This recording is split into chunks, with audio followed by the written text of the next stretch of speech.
Hey folks, just a quick warning before you get into this video. This video is going to be in two parts, and I'm telling you now right here at the front because I don't want you to get to the end of part one and go, wait, just ended all of a sudden. I was ready for more. Okay, so I'm warning you now. In the first part of the video, that's this one. This is part one. We're going to talk about the criteria that I'm going to use to compare these flight controllers, why I think these criteria are important, and like if you don't know, what's the difference between a 6000 gyro and an ICM gyro? Why would you want one versus the other?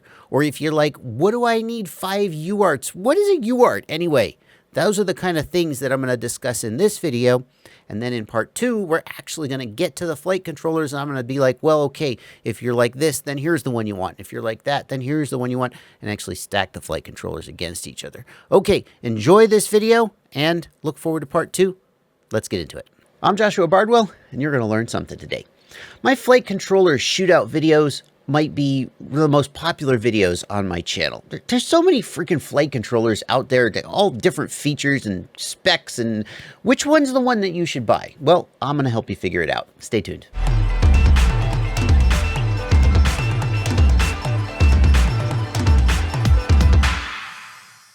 Whenever I do a flight controller roundup video like this, I know that I'm going to offend somebody by leaving their favorite flight controller out of it. And I want to get that out of the way right here at the beginning.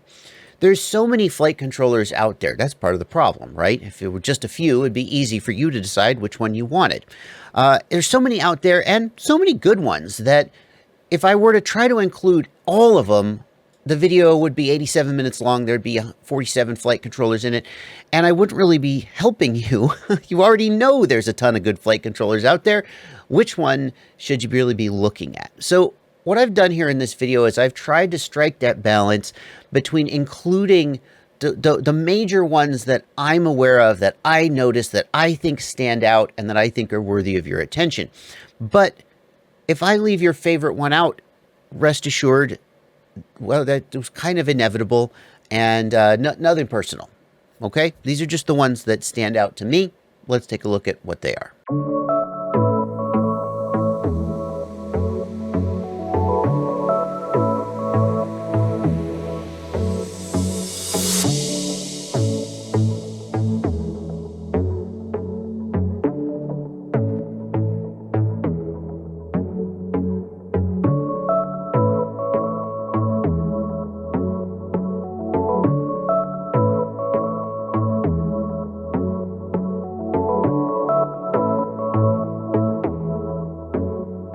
You'll probably have noticed that there are a few things that are missing from this list. Basically, all of the flight controllers on this list are, well, we would call them all-in-ones, although some people object to this use of the term, because these quote-unquote all-in-ones have a flight controller, PDB, voltage regulator, OSD, and not much more. In fact, nothing more, really. They don't have built-in ESCs like the Airbot Asgard flight controller is. Like some would say that's an all-in-one because it has the ESCs and the flight controller in one board.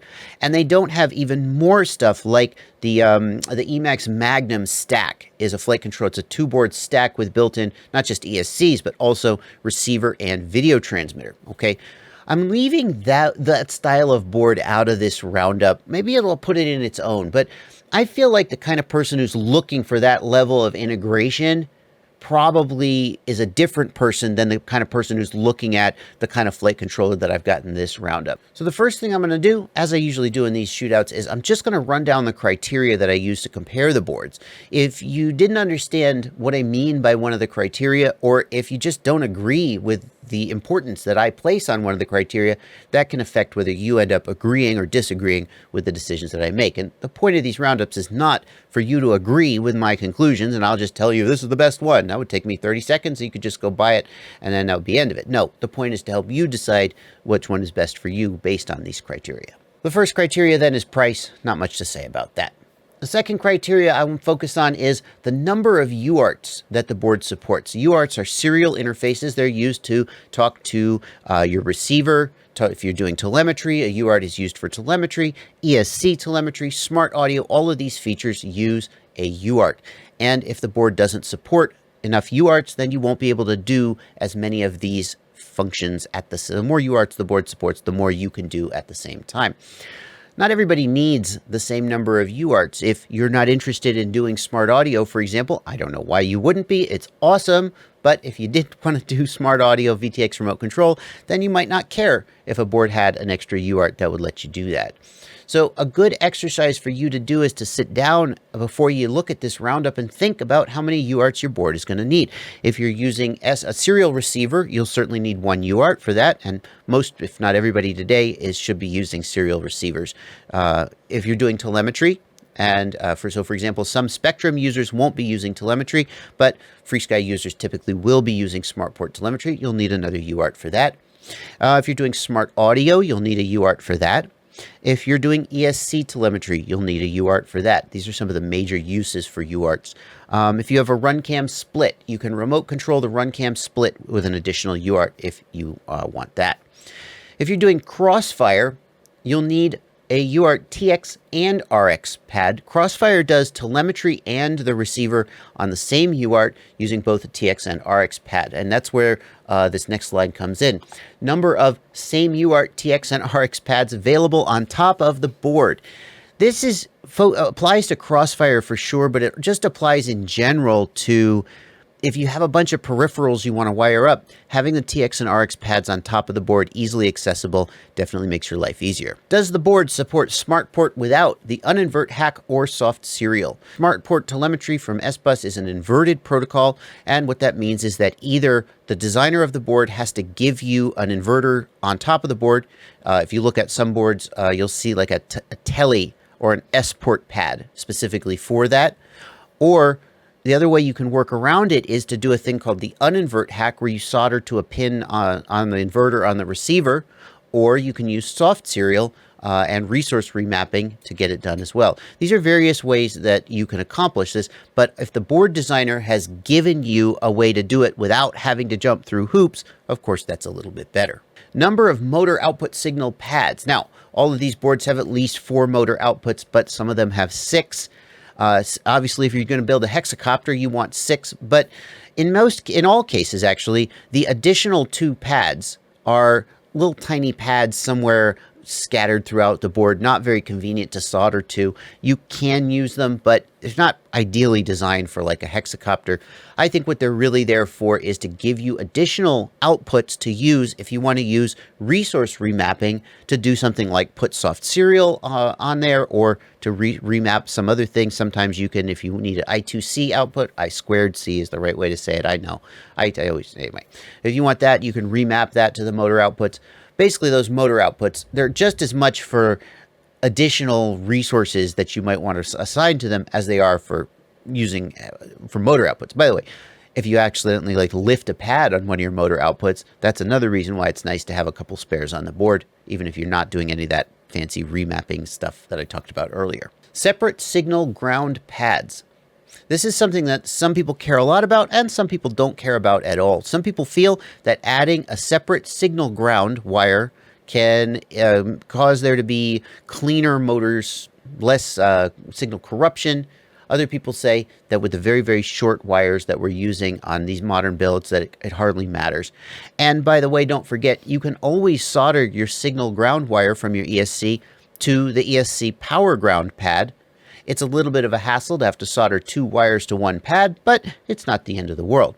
So this is a feature, again, some people will care a lot about, some people won't care at all. ESC telemetry pads at the corners. Now, if you're doing BL Heli 32 or KISS ESC telemetry, it means that your ESCs need to be able to talk back to the flight controller to send that telemetry data, and that's done via a UART. And of course, you can wire those to any spare UART RX pad, receive pad on the flight controller. But it is a little bit messy to have to take all 4 of those wires, twist them together, and solder them to one tiny little pad on. And by the way, yes, when you do ESC telemetry, all of the telemetry wires go to a single UART. That's a little bit unexpected, but they make it work through the magic of technology. A lot of flight controllers now will take that pad that you're going to solder those ESC wires to and put it in 4 different places on the board, right near the corners where the ESC signal wires are going to be anyway, just to make your life a little bit easier. And that's a very nice feature if you intend to use ESC telemetry. All of the boards in this Roundup support black box in one form or another. They either have a built-in data flash chip typically 16 megabytes, which is enough for, 10, 15, maybe 20 minutes of flying, depending on your logging rate. But then it fills up and you're done. And also the data flash chip takes longer to download the data. Whereas if you have an SD card on board, you can hold literally weeks of data. You basically never have to worry about filling it up. And to offload it, you can just pull the SD card out, put it in an SD card reader, and read the files immediately right off of there. I feel like if you're hardcore into black box like me, then SD card is definitely the only way to go. You just stick the SD card in and never think about it again. Whereas with data flash, if you did want to capture data, you need to remember to clear the data flash chip before you go fly. And if you're flying for very long and you want to keep the data, you got to offload it to a laptop in the field, which, you may sit there for 10 minutes while it downloads. That could be a little bit annoying. But I know a lot of you don't care as much about black box as I do, and you feel like the SD card slots is just wasted and don't even give a darn. Does the board have an input pad for RSSI telemetry from the receiver? Yes or no? If no, there are other ways to work around this using a thing called an RSSI channel. Oscar Leong has a great video about how to set that up. I won't tell you any more, but if you want direct analog telemetry, RSSI from the receiver straight into the OSD, you'll need to have a yes in this column. Many people don't fly with RSSI telemetry at all. And remember, many receivers don't have the ability to output it. So this is hardly going to be a deal breaker, I think, for most people. If the board has an internal current sensor, what is the max amps that it can report? What is the top of its scale? Be aware that this is not necessarily the same as what is the max amps that the board itself can handle without just burning itself up. Many of these boards could handle 160, 180, even 200 amps. The copper, they have like 2-ounce copper traces. They're pretty heavy and can handle more current than you would think, given how, they're just so thin. How could they do it? But they do. But the current sensor itself will have some maxed reading that the designer has chosen, and that'll be, if you expect to regularly exceed that number, then you would want to pick a different flight controller. There's also a technique you can use to increase the current sensor scale by soldering a different shunt resistor on top of the existing shunt resistor. I've actually got a video about how to do that. If you've got a flight controller and the current sensor scale is too small, you can go check that video out. I'll put a link in the upper right. Does the flight controller have an input for an external current sensor? This is mostly going to matter if you're using a 4-in-1 ESC. You see, the 4-in-1 ESC, some of them have a current sensor on board, and that means that they can just report the current sense data to the flight controller via this external input, if the flight controller has one. If the flight controller doesn't have an input for an external current sensor, then getting current sensing to work with a 4-in-1 ESC requires some really cluttered wiring that many people would rather avoid. So if you intend to use a 4-in-1 ESC, then you're probably going to want to get a flight controller with an external current sensor, and you'll get a 4-in-1 ESC with an external current sensor, and then they'll just wire right up nicely. The next two lines are mostly going to matter to people who are running iNav, which is the fork of Betaflight that does GPS assisted flight. If you're doing that, then you will often want a flight controller with dedicated I2C, I2C pads for external sensors that will connect over it, things like a GPS or a barometer or a magnetometer. I don't really do that. I'm not 100% sure. The other thing you want to know is, does the board have a built-in barometer? A few of these boards have a built-in barometer, which if you're using Betaflight hardly matters because Betaflight support for these sensor-assisted flight modes is terrible. Just don't bother with it. But if you're running iNav or some other fork that does GPS-assisted flight, you'll definitely want to see a yes on both of these lines. Does the board have a camera control resistor built in? Camera control feature allows you to access your camera's configuration menu. You know, the thing that normally you have to plug a joystick in the camera and access brightness, contrast, sharpness, it's all that stuff. Well, you can access that from your transmitter sticks with this Betaflight feature. And you usually have to add a resistor to the wire, which is a little bit of a hassle.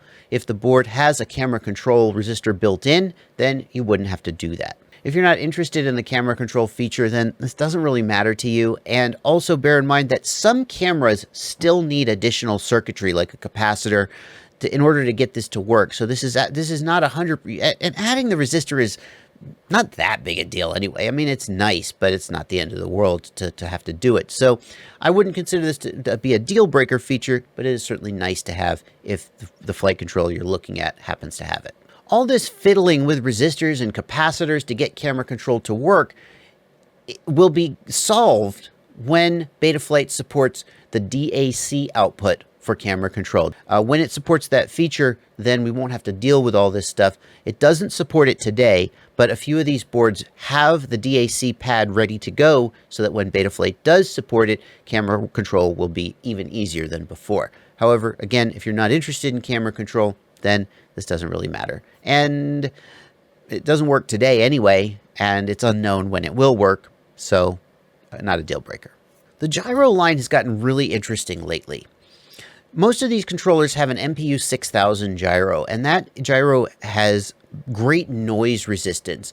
Issues like yaw twitches and yaw spin to the moon, these are issues that can come out when the gyro has excess noise. And having to do things like soft mount the flight controller and add a zillion capacitors, those are caused by a gyro that has too much noise. So the MPU 6000 is a really great choice for solving or avoiding a lot of those issues. But the MPU 6000 gyro tops out at 8 kilohertz sampling.